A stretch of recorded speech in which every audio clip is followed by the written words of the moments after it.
I think it's time for you to leave the company. My wife said it so calmly you'd think we were discussing next month's budget. Not my marriage, not my life. The company she wanted me to leave was the company I'd spent 8 years helping her build. Across the conference table, Daniel Brooks sat beside her, the same Daniel I'd hired as our very first employee, the same man I'd personally trained because I believed one day he'd become a great leader. Now he wouldn't even look me in the eye. Emma slid a folder toward me. These are the separation papers and your resignation. Your resignation, not our company, not our decision, just my resignation. I looked at the company logo printed across the folder. I had designed that logo on the back of a restaurant napkin. No one in the room knew that anymore. Maybe they never would. I think this is the healthiest solution, Emma continued. The business needs stability. The business? I almost smiled. For years, I'd sacrificed my own career so she could build hers. Every system inside that company. I built it, the hiring process, the operations, the financial structure, the long-term strategy. If something broke, I fixed it. If something worked, she got the credit. And I was perfectly happy with that, back then, because I thought we were building it together. I closed the folder without reading a single page. You don't want to look through it? Emma asked. No. So, you agree? I stood, picked up my old leather notebook and looked at both of them. I just realized something. Neither spoke. I spent years believing people would eventually remember who built the foundation. I glanced around the conference room one last time. I was wrong. Then I walked out. No one followed me. No one thanked me. No one even tried to stop me. As the elevator doors closed, I caught my own reflection. For the first time in 8 years, I looked like a stranger leaving someone else's company. The painful part wasn't losing the business. It wasn't even losing my marriage. The painful part was realizing she'd erased me long before she asked me to leave. I just hadn't seen it. The truth is, Emma wasn't always like this. There was a time when she couldn't even say the words, "I want to start a company," without doubting herself.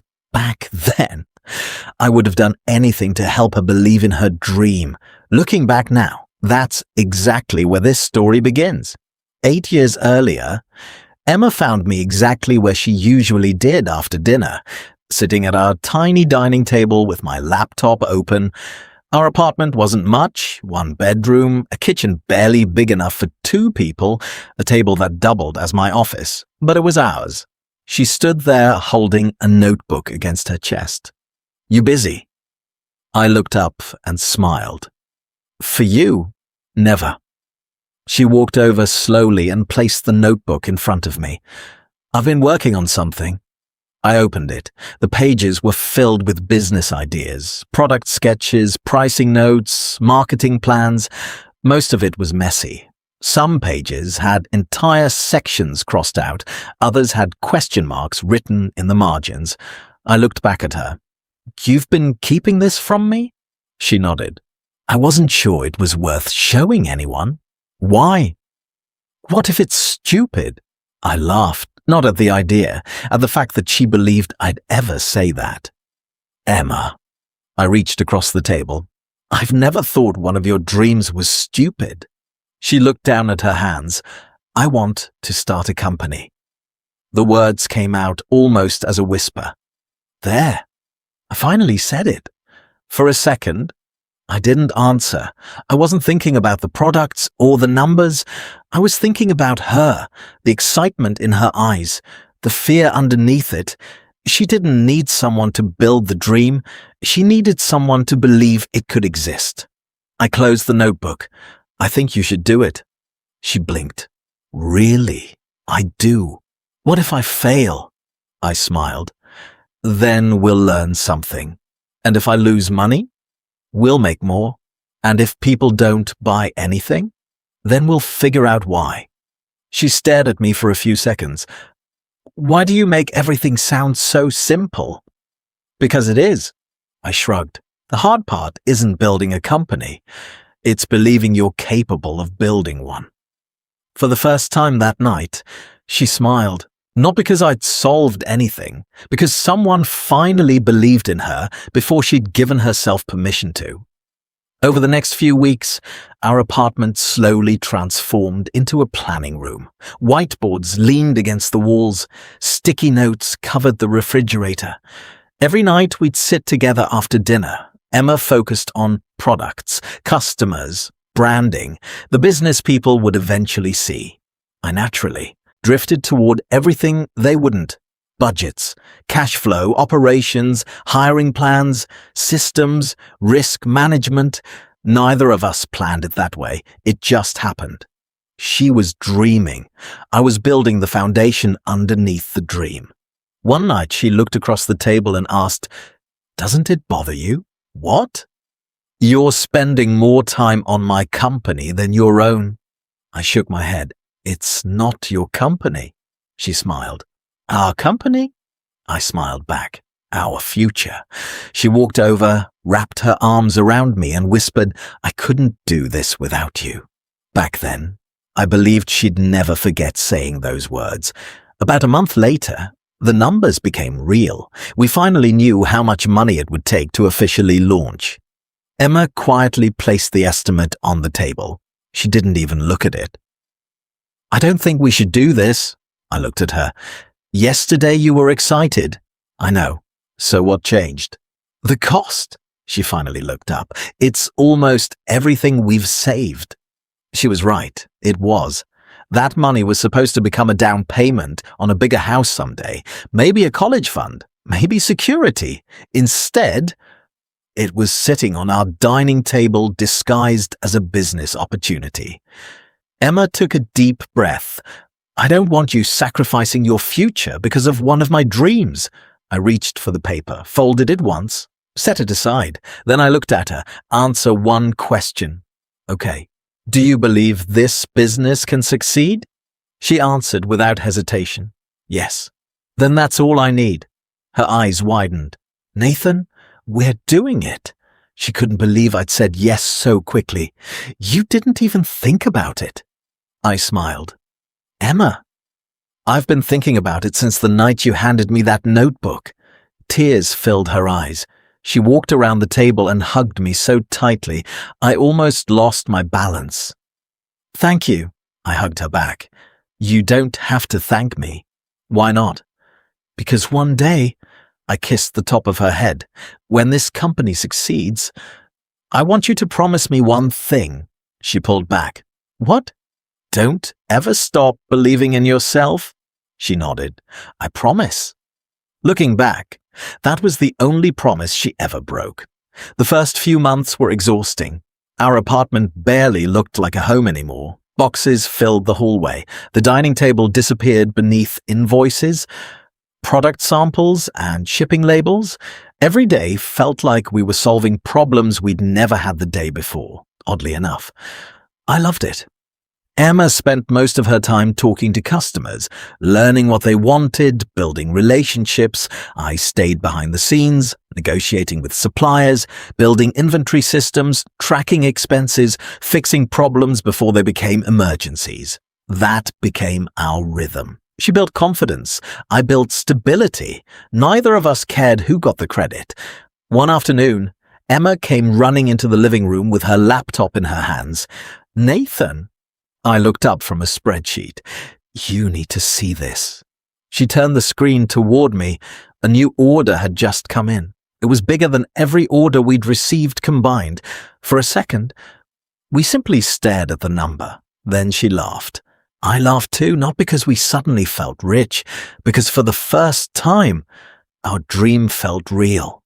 She threw her arms around me. "We actually did it." I hugged her tightly. "No," I whispered. "You did it." She immediately shook her head. "We did." I smiled. That answer meant everything to me. Success came faster than either of us expected. Within months, our apartment couldn't keep up anymore. We needed more space, more equipment, more hands. One evening, Emma looked at me across the dinner table. "I think it's time."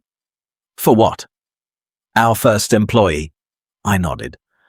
I was hoping you'd say that. A few days later, we started interviewing candidates. Most of them had impressive resumes. Some had years of experience. Others talked confidently about what they could do. Then Daniel Brooks walked through the door. His resume wasn't the strongest. His suit had clearly seen better days. But every time he didn't know an answer, he admitted it. I've still got a lot to learn. That sentence caught my attention. After he left, Emma looked at me. What do you think? I think he'll work harder than anyone else we interviewed. You really believe that? I do, she smiled. Then let's give him a chance. The next morning, I called Daniel myself. You got the job. There was a silence on the other end. Then I heard him quietly say, I won't let you down. At the time, I believed him. As our team slowly grew, we finally moved into our first office. It wasn't impressive. Old carpet, second-hand furniture, a coffee machine that seemed determined to retire before anyone else. But to us, it was beautiful. Emma stood in the middle of the empty office and slowly turned in a circle. I can't believe this is ours. I looked around the room. She saw empty desks. I saw the future. New employees, new ideas, problems we hadn't solved yet, a company that was only getting started. I slipped my hand into hers. This is just the beginning. She squeezed my hand. I couldn't have done any of this without you. I looked at her and smiled. I know, she laughed. That's the most confident thing you've ever said. I laughed too, because this time, it's true. She rested her head on my shoulder. I'll never forget everything you've done for me. I believed her, not because I was naive, because there wasn't a single reason not to. If you'd walked into that office on our very first day, you would have seen two people completely in love, a small team excited about the future, and a company built on trust. No one, including me, could have imagined that one day the very same company would become the place where I lost all three. The office changed everything, not because we suddenly became successful, because, for the first time, our dream had an address. Customers no longer met us in our apartment. Suppliers stopped asking if we were just getting started. We finally looked like a real company. Emma loved every second of it. So did I, just for different reasons. She loved seeing customers walk through the front door. I loved watching the systems we'd spent months building finally work the way we'd imagined. Every order came in exactly where it should. Inventory updated automatically. Deliveries left on time. Most people never noticed those things. That was the point. When a business runs well, nobody sees the machinery underneath. They only see the result. Growth came quickly. So did new problems. One supplier missed a shipment that was supposed to arrive on Monday. Without those products, we'd disappoint our biggest customer. Emma was in another city meeting potential clients. I never called her. Instead, I spent the afternoon calling every supplier I knew. By midnight, I'd found another shipment. It cost us a little more, but the customer never knew anything had happened. The next evening, Emma walked into my office smiling. The meeting went perfectly. That's great. And somehow the shipment arrived on time. I smiled. Looks like we got lucky. She kissed my cheek. I swear you bring me good luck. Maybe good luck just looked a lot like invisible work. A month later, we hired 3 more employees, including Daniel. From the beginning, he worked harder than anyone else. He arrived early, stayed late, filled notebook after notebook with questions. One evening, he knocked on my office door long after everyone else had gone home. You got a minute? Of course. He closed the door behind him. I made a mistake. He explained that he'd approved the wrong purchase order. If we couldn't fix it before morning, we'd lose thousands of dollars. He looked sick. I understand if you want to tell Emma. I looked at the paperwork, then at him. Let's fix it first. For the next 2 hours, we called suppliers. rewrote orders, and reorganized deliveries. By the time the office opened the next morning, the problem no longer existed. Emma never even knew. Daniel stared at me before leaving my office. Why didn't you tell her? Because you already learned your lesson. He looked down. I won't forget this. I believed him. The company kept growing, so did Emma. She became more confident every time she spoke to a client, more comfortable leading meetings, more comfortable making decisions without looking at me first. Watching that happen made me proud. It was exactly what we'd been working toward. Whenever a newspaper wanted an interview, Emma went. Whenever a business association invited one of us to speak, I told her to accept. You should be the face of this company, I said. She frowned. What about you? I laughed. Somebody has to make sure the company still works while you're busy making everyone love it. She smiled. I couldn't do this without you. I nodded. I know. At the time, those 4 words meant exactly the same thing to both of us. A few months later, we landed the biggest client in the company's history. It wasn't just another contract. It was the kind of customer every small business hopes will say yes. When the signed agreement came through, the entire office erupted. Someone ordered pizza. Another employee brought cupcakes. For the first time since we'd opened the office, everyone stopped working before 6. Daniel stood up and raised a paper cup. I think this calls for a toast. Everyone laughed. To Emma. The room filled with applause. You built something incredible.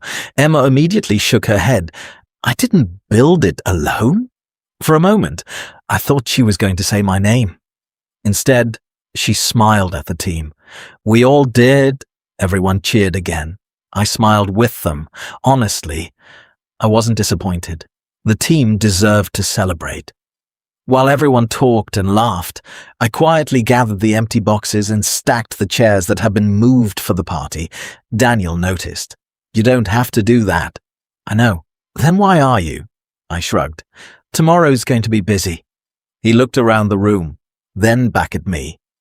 I don't know how you keep thinking about everyone else. I laughed. It's easier than thinking about myself. At the time, I meant it. The company continued growing faster than we ever expected. 5 employees became 10, then 15. Emma spent more time meeting clients, attending conferences and building partnerships. I spent more time training managers, improving systems, and making sure the company could survive the growth we'd worked so hard to create. Neither role was more important. They were simply different. One was easy to see, the other wasn't.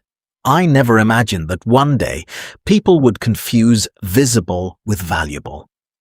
One afternoon, Emma walked into my office holding 2 invitations. I need your opinion. I took them from her. Both were invitations to speak at business conferences. They want you to talk about building the company. She studied my face. You don't mind? Why would I? Because they're inviting me. I smiled. They're inviting the right person. She let out a small breath. I was hoping you'd say that. I handed the invitations back. Go. You really think I should? I think one day people are going to ask how you built this company. She laughed. And what am I supposed to tell them? The truth. She tilted her head. And what's that? That you worked harder than anyone else. She smiled. I can do that. Looking back, I wish I'd answered differently. Not because she didn't work hard. She did. But success has a strange way of editing old memories. People rarely remember the ones carrying the foundation. They remember the ones standing on top of it. I didn't know it then. But the story of our company had already begun changing. No one was lying. Not yet. But every time someone praised Emma without knowing the whole story, it became a little easier for the truth to fade. And the frightening thing about a forgotten truth is that one day, even the people who lived it can begin to remember it differently. Success changed the company. Then, little by little, it started changing us. At first, it was easy to miss. Emma was invited to more networking events than ever before. Industry dinners, business panels, award ceremonies. Most of the invitations only included one guest. She always looked at me before replying. "Do you want to go instead?" I laughed. You know, I'd spend the whole night looking for the fastest way home. She smiled. "So you're sure? Go.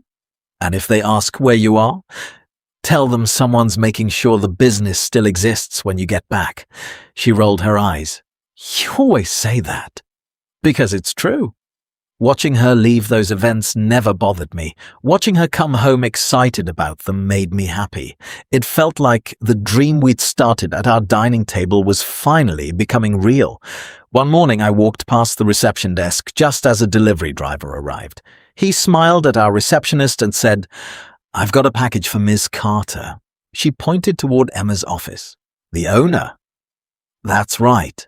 Neither of them noticed me standing there. Neither meant anything by it. I simply carried my coffee back to my office and got on with my day. It wasn't worth correcting. Besides, in most ways, they weren't wrong. Emma had earned that reputation. The only thing they couldn't see was everything beneath it. A few weeks later, Daniel knocked on my office door again. "You got a minute?" "Always." He stepped inside, carrying a proposal for expanding one of our departments. I already showed Emma. "And she likes it." He hesitated. "But she said I should get your opinion before we move forward." I spent a few minutes reading through it. Most of it was solid. A few parts would create problems later. I pointed them out one by one. Daniel filled half a page with notes. When I finished, he smiled. "I knew you'd catch things we missed." I handed the proposal back. "You did the hard part. I just helped tighten it up." He stood to leave, then stopped at the door. "Can I ask you something?" "Sure."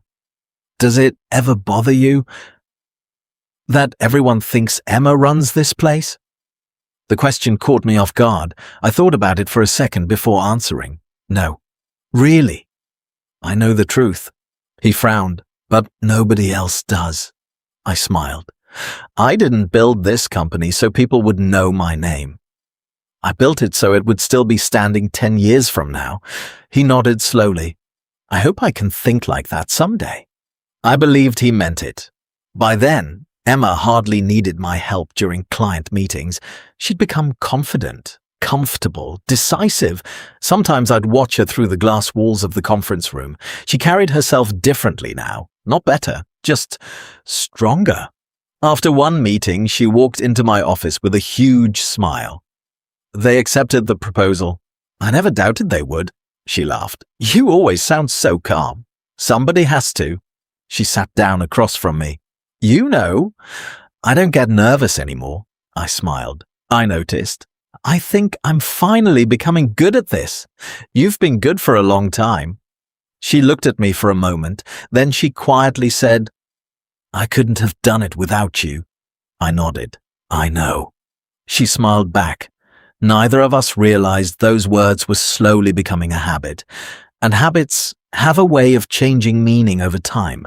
At first, they express gratitude. Eventually, they become something people say because they've always said it. I just didn't realize we were getting closer to that day. Looking back, I don't think success changed Emma overnight. I think it changed the way everyone else looked at her first. Then, slowly, she started seeing herself through their eyes.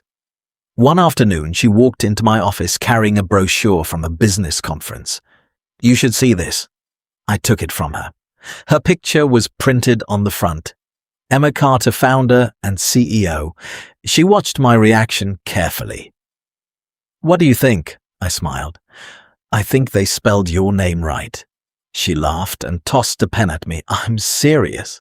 "So am I." "They want me to tell the story of how I built the company." I nodded. "You should." She leaned against my desk. "I've never spoken in front of that many people before." "You'll do great." "You really believe that?" "I wouldn't let you embarrass the company." She grinned. "I hate how confident you are." "One of us has to be." She walked away laughing. I never stopped to think about the title printed beneath her photograph. Founder, not founders, just founder. The conference went better than anyone expected. When Emma came home that night, she was glowing. I got a standing ovation. I knew you would. And 3 different companies asked if I'd be willing to mentor young entrepreneurs. That's amazing. She sat beside me on the couch. You know what surprised me? What? They kept asking how I built everything so quickly. I smiled. What did you tell them? She thought for a second. I told them we worked harder than everyone else. We. The answer made me happy. I kissed her forehead. I'm proud of you. I couldn't have done it without you. I smiled. I know. She smiled back. Neither of us noticed that she hadn't actually answered my question. Over the next few months, little things started changing. Employees who needed quick decisions began walking straight to Emma's office. Clients asked for her by name. New suppliers assumed she handled every major decision. None of it bothered me. It actually made my job easier. She handled the outside of the company. I handled the inside. That balance had always worked, or at least I thought it had. One morning, Daniel walked into my office carrying a folder. I've already gone over this with Emma. He placed it on my desk. I just need you to check the numbers. I looked at him. A year earlier, he would have brought the idea to me first. Now I was reviewing decisions after they'd already been made. It wasn't disrespect, just different. I read through the proposal, made a few corrections, and handed it back. Looks good. He smiled. I'll let Emma know. He turned and left. A few seconds later, I realized something. He hadn't asked what I thought, only whether the numbers worked. For the first time, I wasn't helping make decisions. I was helping justify them. It was a small difference, easy to ignore, so I ignored it. A week later, we held our quarterly company meeting. Emma stood at the front of the room reviewing another record-breaking quarter. The team applauded several times during the presentation. They had every reason to. Everyone had worked incredibly hard. As the meeting ended, one of our newer employees walked up to Emma. I just wanted to say, it's inspiring hearing how you built this company from nothing. Emma smiled. Thank you. That was all. Just thank you. No correction, no hesitation. No, actually, my husband and I built it together. She simply accepted the compliment and moved on to the next conversation. I don't think she meant to erase me. I honestly don't. But that was the first time I felt something I couldn't quite explain. Not anger, not jealousy, just distance. As if I were listening to someone tell the story of my own life, with a few important pages missing. I said nothing, because I convinced myself it wasn't worth mentioning. Looking back now, that may have been my biggest mistake. Sometimes relationships don't fall apart because people argue. Sometimes they fall apart because one person notices the first crack and decides it's too small to matter. After that meeting, I started noticing something I couldn't unsee. It wasn't one big moment. It was dozens of little ones. Every time someone told the story of our company, my role became a little smaller. Emma was interviewed for a local business magazine a few weeks later. The reporter asked, "So where did the idea for the company come from?" I was sitting across the room answering emails while the interview took place. Emma smiled. I always wanted to build something of my own. That was true. Then she talked about the early days, packing orders, finding customers, working late into the night. Every word she said was true, but something was missing. She never mentioned the nights we spent planning together, the savings we invested together, the systems we'd built together. She wasn't lying. She simply wasn't remembering the whole story. When the interview ended, she walked into my office carrying a copy of the article. "What do you think?" I smiled. "You did great." "You really liked it?" "I did." She kissed my cheek. "I always feel better after hearing that."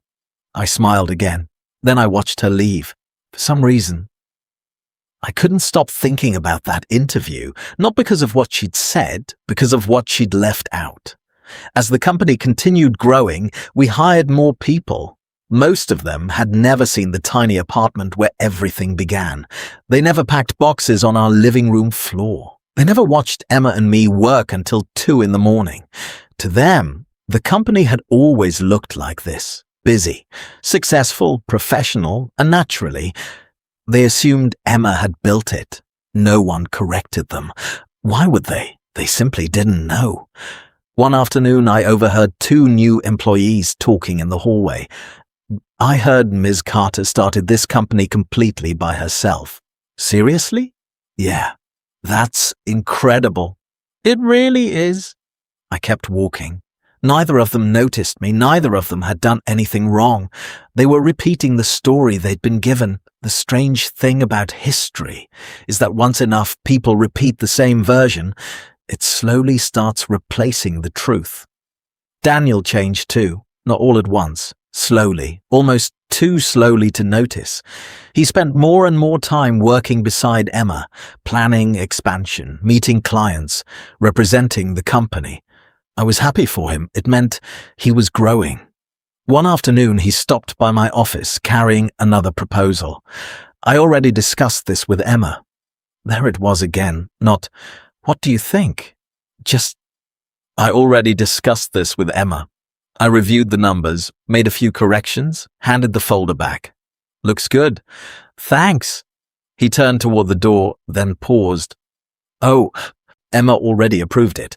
I just needed to make sure the financial projections worked." I nodded. "No problem." After he left, I leaned back in my chair. Months earlier, people came to me to decide. Now they came to me to confirm.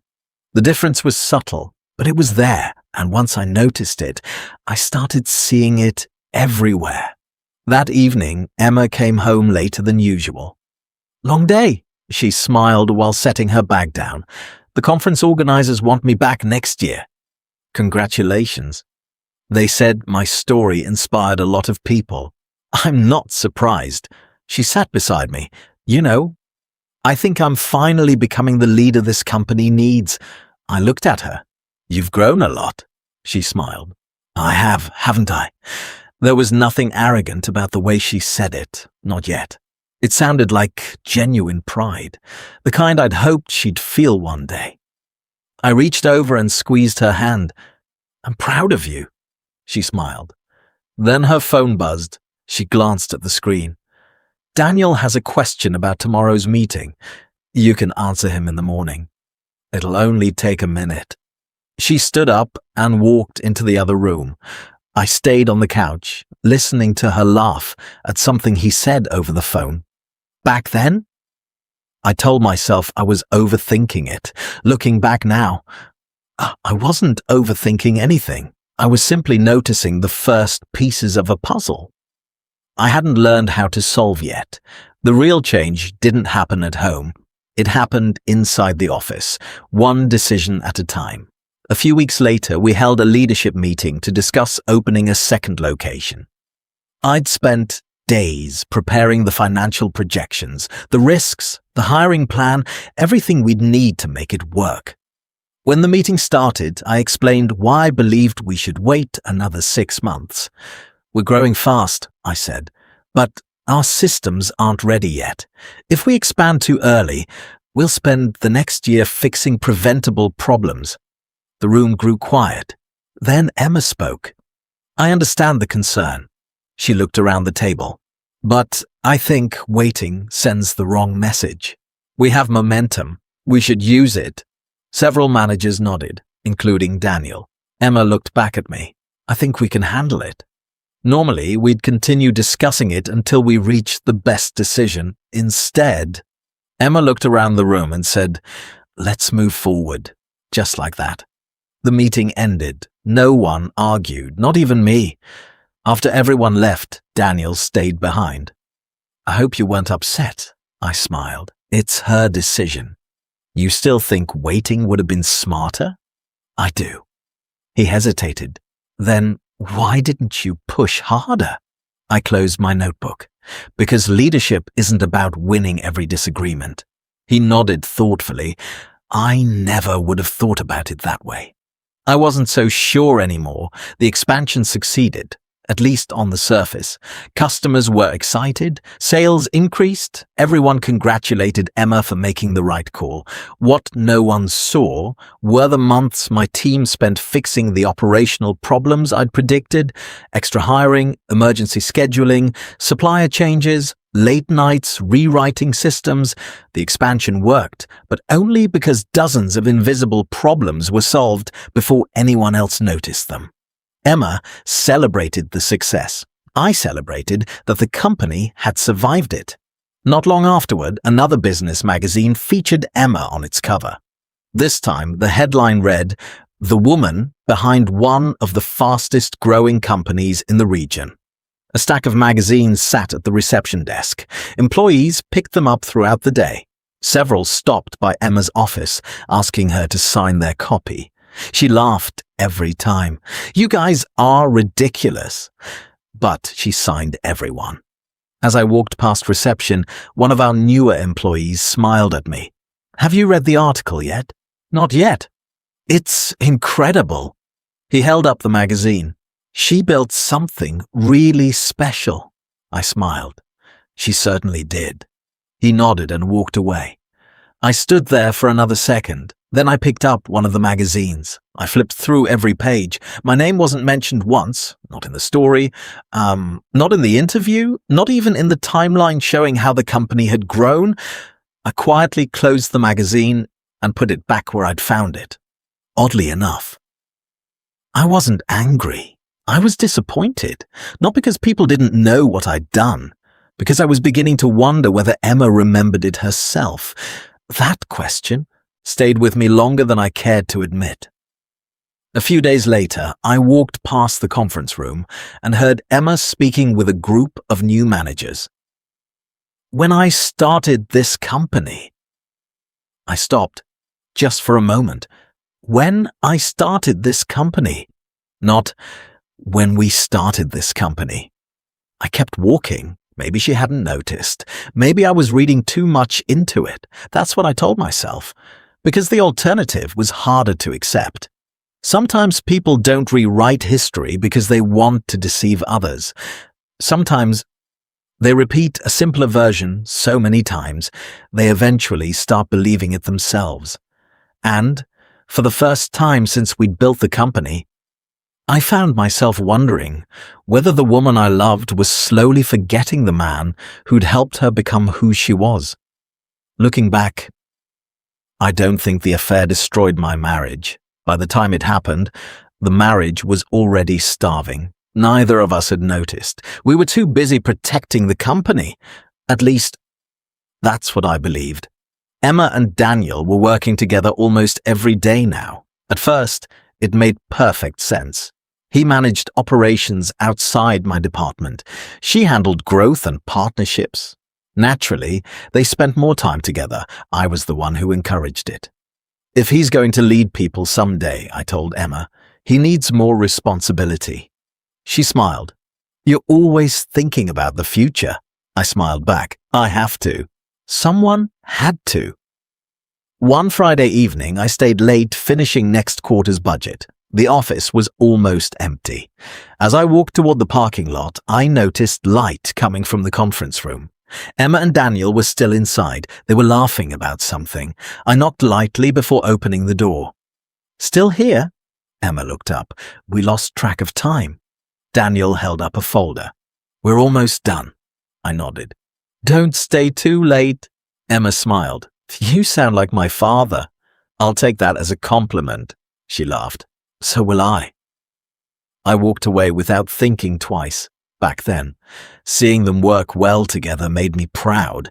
I'd hired him, I'd helped train him. Watching him become someone Emma could depend on felt like proof we'd built a strong leadership team. I had no reason to doubt either of them. Over the next few months, Emma started bringing Daniel into conversations that used to belong to the two of us. "What do you think?" I asked one evening after explaining an idea for improving our customer service system. "It's interesting." She stirred her coffee. "But Daniel actually suggested something similar last week. I smiled. Then he must be learning. She nodded. He's really grown. I know. I've noticed. The conversation moved on. It wasn't a painful moment, not by itself, but it happened again and again, little by little. The person she instinctively talked business with was no longer me. One afternoon, Daniel stopped by my office.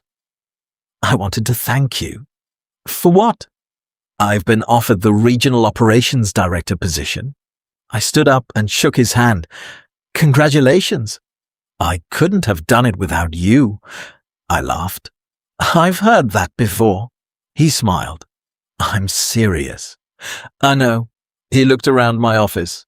You've taught me more than anyone I've ever worked for. Then do me one favor. Anything. When people work under you, make them better than they were when they arrived. He nodded without hesitation. I promise. Looking back, that conversation hurts more than almost any other. Not because he lied, because I think he meant every word when he said it.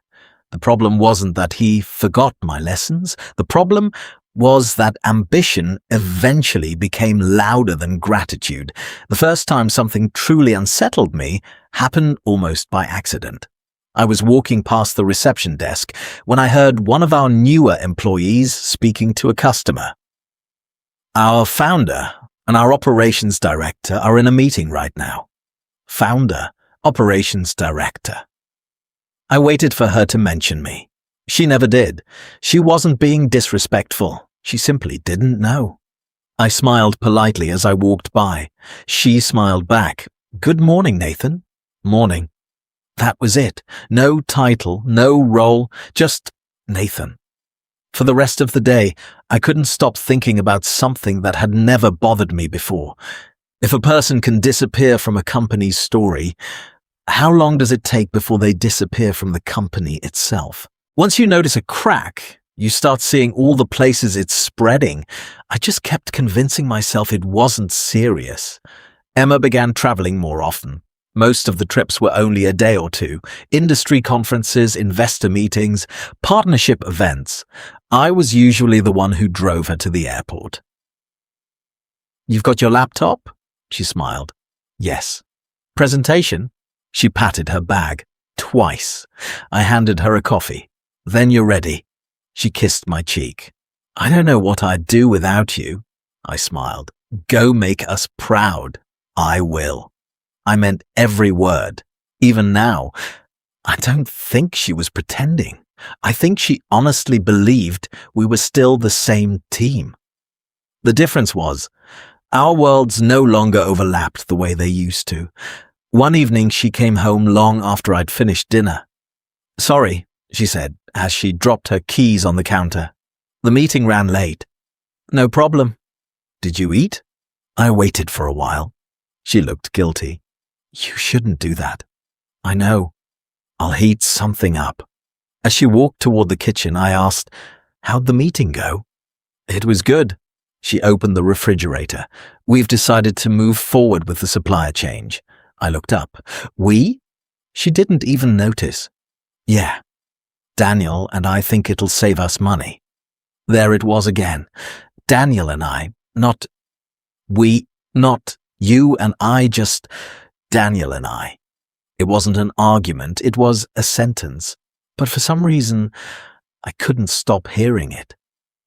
A few days later, we attended a charity dinner together. One of our longtime clients walked over with a smile. Emma.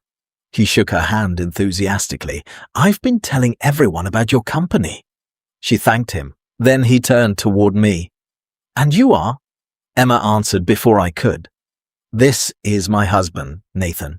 My husband, not my business partner, not my co-founder, just my husband. The client smiled politely and moved on. Emma never noticed the expression on my face. She wasn't trying to diminish me. From her perspective, she'd simply introduced me. But I spent the rest of the evening wondering why introducing me as her husband had become easier than introducing me as the man who helped build everything around us. The distance between us wasn't loud, it was quiet. We still ate dinner together, still talked about our day, still slept in the same bed. From the outside, nothing looked broken, but somewhere along the way, our conversations had changed. Years earlier, we dreamed together. Now we exchanged updates. She talked about conferences. I talked about operations. She talked about opportunities. I talked about problems I'd already solved. Some nights we'd sit on the same couch for an hour without either of us realizing we'd barely spoken. Silence had become normal. That scared me more than an argument ever could. One Friday, Daniel stopped by my office before leaving.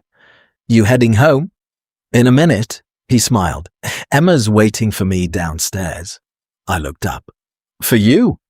"We're meeting with a potential partner on the other side of town." He checked his watch. "We'll probably grab dinner afterward." "Good. I hope it goes well." He smiled. "Thanks."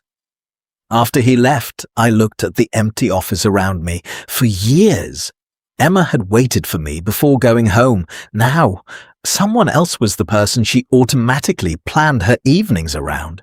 I told myself it was work. Maybe it was.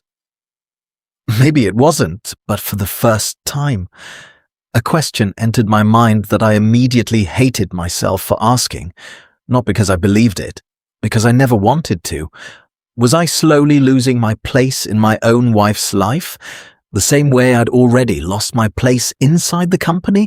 I wish I could tell you there was one moment, one undeniable sign that opened my eyes. There wasn't. The truth arrived the way most painful truths do, quietly, one piece at a time, until there was nothing left to explain away. It started with a message. Emma had left her phone on the kitchen counter while she showered. It buzzed once. I wasn't trying to look. The screen simply lit up. "Daniel. Great presentation today. Couldn't have done it without you." I smiled. That seemed harmless. Then another message appeared. "Dinner was worth the extra hour." Dinner? The night before, Emma had told me the meeting had run late. Maybe they'd grabbed something to eat afterward. Co-workers did that all the time. I put the phone back exactly where she'd left it. I told myself I was imagining things. A few days later, Emma asked if I could cover one of her client meetings. I promised Daniel I'd help him prepare for the investor presentation. "Of course. You don't mind?" "When have I ever minded helping?" She smiled, kissed my cheek, and hurried out the door. I'd spent years making everyone else's job easier, including hers. So I convinced myself this was simply what growing companies looked like. The investor presentation was a success. Employees spent the afternoon congratulating Emma and Daniel. From my office, I watched them laughing with the team. For just a second, they looked like two people who had built the company together. The thought came and went. But it stayed with me longer than I wanted.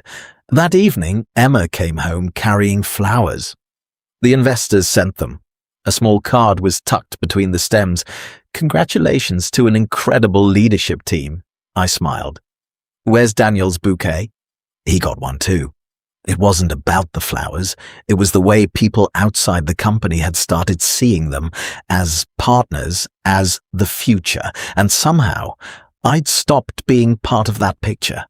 The following week, I walked into the conference room looking for a contract. The room was empty. The projector was still on. Across the screen were 5 words that stopped me cold. Growth Strategy, presented by Emma Carter and Daniel Brooks. I stood there staring at it. Years earlier, every strategy meeting had started in my office. Now the company was planning its future without me, not because I had nothing left to offer, because no one thought to ask. I picked up the contract and quietly walked out. For the first time, I felt like a visitor inside the company I'd helped build. That night, I couldn't sleep. Emma slept peacefully beside me. I lay awake replaying the last few years. The interviews, the conferences, the magazine covers, the conversations I dismissed individually. None of them meant much. Together, they formed a pattern. I turned toward Emma. She looked exactly like the woman who'd once handed me a notebook and asked if I believed in her dream. The thought that crossed my mind terrified me. What if I've been losing her for years, and I'm only noticing now? Batch 6B, Revised Compression Edition. A few days later, I stopped by Emma's office. She wasn't there, neither was Daniel. Melissa from accounting looked up. Looking for Emma? Yeah. I thought they told you. Told me what? They had lunch with one of the investors. I frowned. The investor meeting was cancelled. Melissa's smile faded. I didn't know that. Neither had Emma. At least, that's what she'd told me. For the first time in 8 years, I didn't go back to work. I sat alone in my office, trying to make the pieces fit. Maybe another client had called, maybe plans had changed. Every explanation sounded possible. None of them felt true. Emma came home just after 8. Long day? I asked. You have no idea. How'd the investor meeting go? It was productive. She answered without hesitation. That was the moment, not the affair, the lie. Once trust breaks, everything behind it starts breaking too. Over the next week, I stopped looking for proof. I already knew. Instead, I noticed everything I'd ignored before. The private jokes, the late-night messages, meetings that somehow lasted longer than everyone else's. The way Daniel looked at Emma. The way she smiled back without realizing it. None of it proved anything. Together, it proved enough. The truth finally found me on a Thursday afternoon. I was looking for a contract Daniel needed signed. His office was empty. His laptop was still open. A message appeared in the corner of the screen, just one sentence. Last night was perfect. I wish we didn't have to hide anymore. Then it disappeared. I didn't touch the computer. I didn't need to. 8 years. Reduced to one sentence. I left the contract on his desk and walked away. I don't remember driving home. I only remember one question repeating in my head. How long? Not why? Not who started it? Just how long had I been the only person who didn't know my marriage was already over? Emma came home an hour later. She smiled when she saw me. I didn't know you were home. I looked at her, the woman I'd trusted with every dream we'd ever built, the woman I'd gladly sacrificed my own future to help succeed. She set her bag down. Nathan, I asked only one question. Is there something you want to tell me? For the first time in our marriage, she couldn't meet my eyes. She never answered. She didn't have to. The silence told me everything. And somehow, that silence hurt even more than the truth itself. Emma never answered my question. She didn't have to. The silence between us said more than any confession ever could. After what felt like forever, she sat down across from me. I wasn't planning for you to find out like this. I nodded. I know. She looked surprised. You do? You weren't planning to tell me either. She lowered her eyes. No. That single word hurt more than I expected, not because she'd chosen Daniel, because she'd already decided I didn't deserve the truth. Neither of us raised our voices. There wasn't anything left to fight over. How long? I asked. She hesitated. Does it matter? It matters to me. She closed her eyes for a moment. It didn't start the way you think. I almost laughed. Every story begins with that sentence. It just happened. No, I shook my head. Things don't just happen, Emma. They happen one decision at a time. She looked away. For the first time in years, she had no answer. After a long silence, she finally spoke. I've changed. I know. I don't think we're the same people anymore. No, we're not. She looked at me carefully. I spent years trying to become someone. And now I finally know who I am. I held her gaze. The words came out before I could stop them. The woman who needed me would have never said that.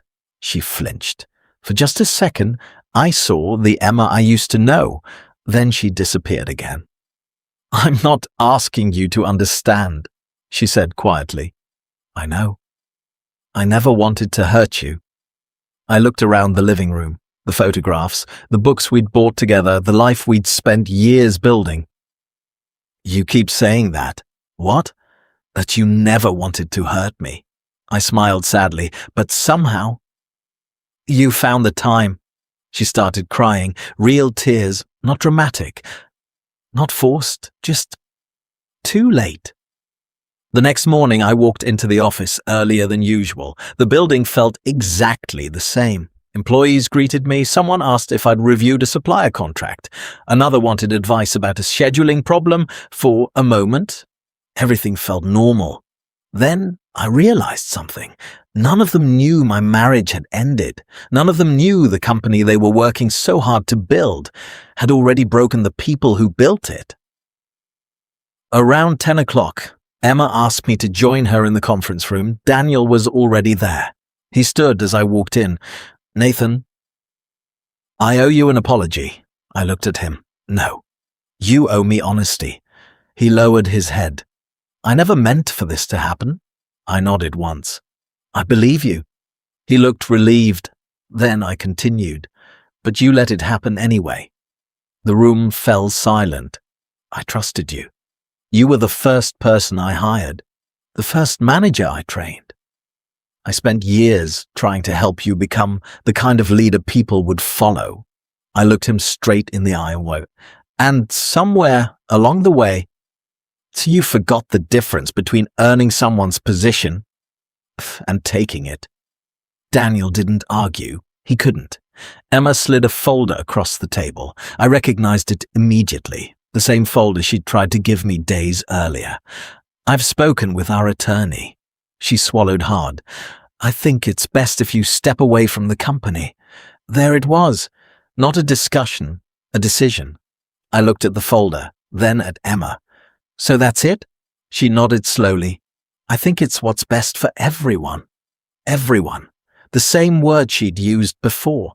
Only now. I understood exactly what it meant. Everyone except me. I didn't touch the folder. Instead, I reached into my bag and took out the old leather notebook Emma had given me 8 years earlier. The notebook that held our first business plan. The first budget, the first sketches, the first dreams. I placed it gently on the table. You know what's funny? Neither of them answered. I spent years believing this company was the greatest thing we built together. I rested my hand on the notebook. I was wrong. Emma looked at me through tears. "Nathan, the greatest thing we ever built was trust, and we lost that long before we lost our marriage." No one spoke. There was nothing left to say. I stood, picked up my notebook, and walked toward the door. Just before leaving, I stopped without turning around. "I hope the company becomes everything you want it to be." I paused. "I really do. Because one day, when success is the only thing you have left, you're going to discover it isn't enough." I opened the door. This time, no one asked me to stay, and for the second time in my life, I walked away from the company I helped build. The difference was, the first time I left to help my wife build her dream.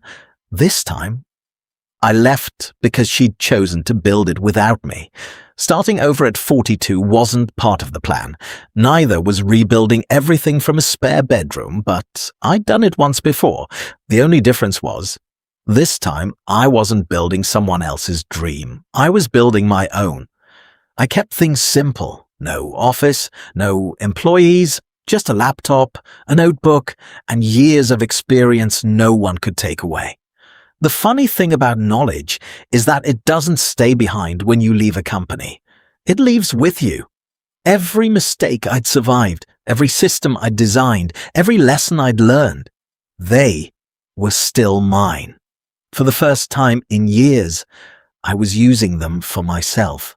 The first client came through an old referral, then another. A month later, someone I'd worked with years earlier called. "I heard you're consulting again." "I am." We've got a mess, I smiled. I've spent most of my career cleaning up messes. By the end of the week, we'd signed a contract, then another. Business grew quietly, no magazine articles, no awards, just satisfied clients telling other people. It reminded me of how everything had started the first time, only now. I understood exactly what mattered. 6 months after I left, my phone rang again. This time, it was Melissa from accounting. "Do you have a minute?" "Of course." She hesitated. "The company's struggling." I stayed quiet. "We've lost 3 major clients. 2 department managers resigned." She sighed. "Everything feels reactive now." I knew exactly what she meant. When no one is thinking 6 months ahead, every day becomes an emergency. "Emma keeps saying we'll figure it out. And Daniel? He's trying." She paused. "But everyone keeps solving today's problem. No one's preventing tomorrow's." For a moment, neither of us spoke. Then Melissa quietly asked, "Did you really build all those systems yourself?" I smiled. "Not all of them, but enough." She laughed softly. "I think people are finally starting to realize that." After we hung up, I sat in silence for a while. Not because I felt vindicated, because I didn't. There was nothing satisfying about watching something you'd helped build begin to fall apart. A few weeks later, I attended a local business expo, not as a speaker, just another business owner walking the floor. Near one of the exhibition booths, I heard someone call my name. "Nathan?" I turned around. It was one of our former clients. "I've been trying to find you." "You have?" He nodded. "When you left, everything changed. I stayed for a few months. But it wasn't the same." He smiled. "So, are you taking new clients?" I laughed. "I think I can make room." He shook my hand. "I was hoping you'd say that." Word spread faster than I expected. One satisfied client became 3. 3 became 7. By the end of the year, I was turning work away. Not because I wanted to, because I refused to grow faster than I could serve people well. I'd learned that lesson already. I wasn't interested in building the biggest company, only the healthiest one. One afternoon, I drove past our old office. The parking lot was half empty. Several windows were dark. The company sign looked faded. I almost kept driving. Instead, I pulled into a nearby coffee shop across the street, not to watch, just to remember. That building had once represented every dream Emma and I shared. Now it represented something different, a lesson. You can build a successful company on strategy. You can build a profitable company on hard work. But you cannot build a lasting company on borrowed character. Sooner or later, the foundation always tells the truth. As I stood to leave, I glanced across the street one last time. A moving truck was backed up to the loading dock. Employees carried boxes toward it. I didn't know who was leaving or why. I didn't need to. Some stories explain themselves. I got into my car, started the engine, and drove toward the next meeting on my calendar. For the first time in years, I wasn't driving away from something I'd lost. I was driving towards something I'd built. About 3 months later, my phone rang again. This time, it was Emma. I stared at her name for a long time before answering. "Hello?" For a few seconds, neither of us spoke. Finally, she said, "I heard your business is doing well. It's growing. I'm glad." I believed she meant it, but there was something in her voice I'd never heard before. Not confidence, not pride, just exhaustion. "We lost another client," she said quietly. I didn't answer. "Daniel resigned last month." That surprised me. "He said he couldn't keep fixing problems he didn't understand." She laughed softly. There wasn't any humor in it. "I guess neither of us realized how much you were holding together." I looked out the window. The sunset painted the sky the same shade of orange it had the night Emma first handed me that notebook. For a moment, I remembered the woman she used to be. "I've been thinking about us," she said. "So have I." I owe you an apology. I closed my eyes. You do. I spent years believing the company succeeded because of me. She took a shaky breath. I forgot that every time something went right, it was because someone had already solved the problem before I ever saw it. She wasn't crying. Her voice was simply tired. The company didn't fall apart because you left. It fell apart because I never understood why it worked. For the first time since everything ended, I heard the truth. Not an excuse, not a defense, just the truth. I'm sorry, she whispered, for all of it. I let the silence sit between us. Years earlier, I would have done anything to hear those words. Now, they didn't change anything, not because forgiveness was impossible, because some chapters aren't meant to be rewritten, only understood. I forgive you, Emma, she began crying, but we're never getting our life back. I know. I just needed you to hear me say it. I did. Another long silence. Then she quietly said, "Goodbye, Nathan. Goodbye, Emma." The call ended, and with it, the last piece of my old life. A year later, my company moved into its first office. It wasn't the biggest building in town. It didn't need to be. What mattered was the people inside. Every employee understood one thing from the day they were hired. No one succeeds alone. Every system, every customer, every promotion, every victory belonged to the team. Whenever someone congratulated me for the company's success, I always gave the same answer. We built it together, because I knew what happened when people started believing otherwise. Sometimes people ask me if I regret sacrificing my own career for Emma. My answer always surprises them. No, because loving someone isn't a mistake. Helping someone isn't a mistake. Believing in someone isn't a mistake. The mistake is forgetting your own worth while helping someone discover theirs. Support should never require you to disappear. Real love doesn't ask one person to become invisible so the other can shine. It gives both people room to grow. I never got revenge, not the kind people imagine. I never celebrated Emma's failures. I never wished for her company to collapse. Life handled those lessons without my help. The greatest justice wasn't watching her lose what she'd built. It was discovering she had never taken what mattered most. She took my company, she took my marriage, she even took the future I thought we'd planned together, but she never took my integrity. She never took my ability to build. She never took the values that made people trust me in the first place. Those had always belonged to me. If there's one thing this journey taught me, it's this. People can take your position, they can take your title, they can even rewrite your story for a while, but they cannot steal your character, because character isn't proven when life is fair. It's revealed when everything you've built is taken away, and you still choose to become the kind of person you can respect. Looking back now, I don't remember the day I lost the company. I remember the day I stopped believing my value depended on keeping it. That was the day I truly became free, and in the end, that was the only victory that ever really mattered.